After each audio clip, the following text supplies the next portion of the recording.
नमस्कार दोस्तों, आप सबके सामने एक बेहद दिलचस्प महत्वपूर्ण ऐतिहासिक घटनाक्रम इस समय चल रहा है। घटनाक्रम जिसकी हम बात कर रहे हैं राणा सांगा और उनकी देशभक्ति का जो लबादा पहनाया जा रहा है जनता के द्वारा।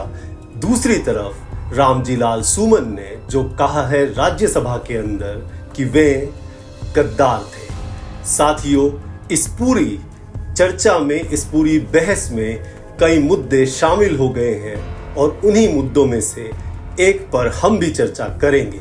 साथियों, मैं बात कर रहा हूं राणा सांगा क्या वाकई एक देशभक्त थे या फिर उन्हें देशभक्ति के आईने से देखना चाहिए या उन्हें एक योद्धा की तरह हमें देखना और समझना चाहिए। साथियों, इतिहास में अलग अलग समयों पर जो योद्धा होते हैं या राजनीतिज्ञ होते हैं, उनके सामने उन्हें कुछ ऐसे फैसले लेने पड़ते हैं जिनसे कोई मूल चूल परिवर्तन आता है। जैसे यदि आप मॉडर्न हिस्ट्री को देखें तो हिटलर एक तानाशाह बना और हिटलर ने जब जुल्म ढाए यहूदियों पर और उन्हें गैस चैम्बर्स में धकेल दिया, लाखों की तादाद में मार दिया, तो हम सब ने देखा अमेरिका और रूस जैसे धुर विरोधी इकट्ठा हुए और उन्होंने हरा दिया हिटलर को, मिटा दिया मुसोलिनी को। वैसे ही जब जापान ने जुल्म ढाए वर्ल्ड वॉर 2 में चाइना के ऊपर, उसको कई हिस्सों में बांट दिया और नैनकिंग का जो रेप की घटना है उसको हम जानते ही हैं। उसमें जो हुआ, उसके बाद चीन को जापान के चंगुल से बचाने में अमेरिका ने कितना बड़ा योगदान दिया, इसमें कोई दो राय नहीं है। हालांकि इन घटनाओं से हम यह कतई नहीं कह सकते कि आज भी स्थिति वैसी ही है। साथियों, द्वितीय विश्व युद्ध में जहां अमेरिका ने चीन की अप्रत्यक्ष रूप से मदद की थी, वहीं आज चीन और अमेरिका आमने सामने दिखते हैं। यदि आप जर्मनी और फ्रांस की बात करें तो वे दोनों उस समय आमने सामने थे, लेकिन आज एक साथ दिखाई पड़ते हैं, जिसका मतलब है कि समय के हिसाब से, राजनीतिक परिस्थितियों के हिसाब से फैसले भी लेने पड़ते हैं, बदलते हैं आपके राष्ट्रों के संबंध में। यदि हम इसी बात को हिंदुस्तान के कॉन्टेक्स्ट में देखें तो ये समझ में आता है कि राणा सांगा हिंदुस्तान को संरक्षित करना चाहते थे इब्राहिम लोदी से, उन सल्तनत से जिन्होंने तकरीबन 300-400 वर्षों तक उस समय भी शासन कर लिया था। लेकिन वे शायद ढूंढ रहे थे किसी ऐसे योद्धा को जो उनकी मदद करे, और वही उपन्यासों में भी बताया गया है। उन्होंने भेजा अपने दूत को बाबर के पास, लेकिन बाबर तैमूर नहीं निकला, वह जम गया हिंदुस्तान में, और इसी वजह से कहीं ना कहीं उनको ये डिसीजन जो उन्होंने लिया था भारी पड़ा।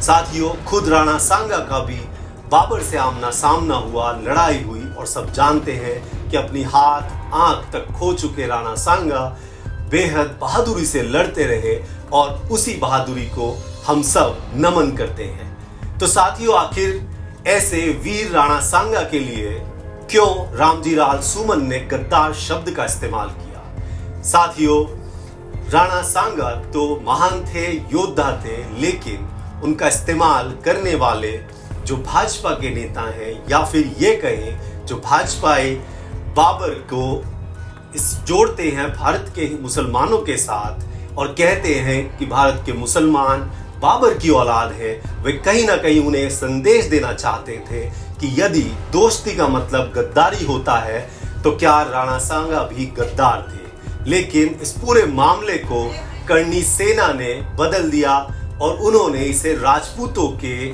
सम्मान के साथ जोड़ दिया, जिसे अखिलेश यादव ने भाजपा की बी टीम भी बताया और उन्हें हिटलर के ट्रूमैन तक बता दिया। लेकिन आपने देखा कि कैसे जब कर्णी सेना के हजारों कार्यकर्ता आगरा में जमा हुए तो पूरी उत्तर प्रदेश की पुलिस घुटनों पर थी, तलवारें लहराई जा रही थी, डंडे दिखाए जा रहे थे। दूसरी तरफ अखिलेश यादव अपनी एक सभा में बोल रहे थे कि ये कुछ नहीं करेंगे, नकली सेना है, आप इनसे नहीं डरे, और सपाई अपने सांसद के साथ है। साथियों, हमारा इस पर पूरा टेक ये है कि इस पूरी लड़ाई में जहां एक तरफ राजपूत और दलितों के बीच का माहौल बनता जा रहा है, वहीं दूसरी तरफ जो देश के सामने बड़े मुद्दे हैं, डोनाल्ड ट्रंप से लड़ने के, उनके टैरिफ से लड़ने के, चाइना जो घटिया सोच के साथ हिंदुस्तान के साथ व्यापार करता रहा है, अपना हर तरह का सामान हमारे व्यवसायों को खत्म करने के लिए डंप करने वाला है, वे सारे मुद्दे गौण होते जा रहे हैं। अब जरूरी है एक तरफ जो करनी सेना या कोई भी अन्य सेना सामने आ जाती है किसी भी मुद्दे को लेकर और पूरा देश इससे त्रस्त हो जाता है, दुखी हो जाता है, सारी एक्टिविटीज बंद हो जाती है, उन्हें न करने दिया जाए, उन्हें रोका जाए। वहीं दूसरी तरफ नेताओं को भी संभालनी होगी अपनी जबान और उन्हें ऐसी कोशिश करनी होगी, यदि भाजपा ऐसी राजनीति करती है तो हम ऐसे बयानों से परहेज करें, बचें। इसी के साथ मैं आपको धन्यवाद अदा करता हूं और उम्मीद करता हूं कि आप अपने कमेंट्स इस वीडियो पर जरूर भेजेंगे, अपनी तीखी प्रतिक्रिया जरूर दें और हमारा देश कैसे मजबूत बना रहे उसके विषय में भी जरूर बताएं। धन्यवाद। तो मुसलमान तो बाबर की औलाद हैं और तुम गद्दार राणा सांगा की औलाद हो, ये हिंदुस्तान में तय हो जाना चाहिए। जो रहूंगा मैं गोली ही मार दूंगा जाके अखिलेश यादव को। और ये सेना में ना सब नकली है, याद रखना। हिटलर ने भी बनाई थी एक ट्रूपर।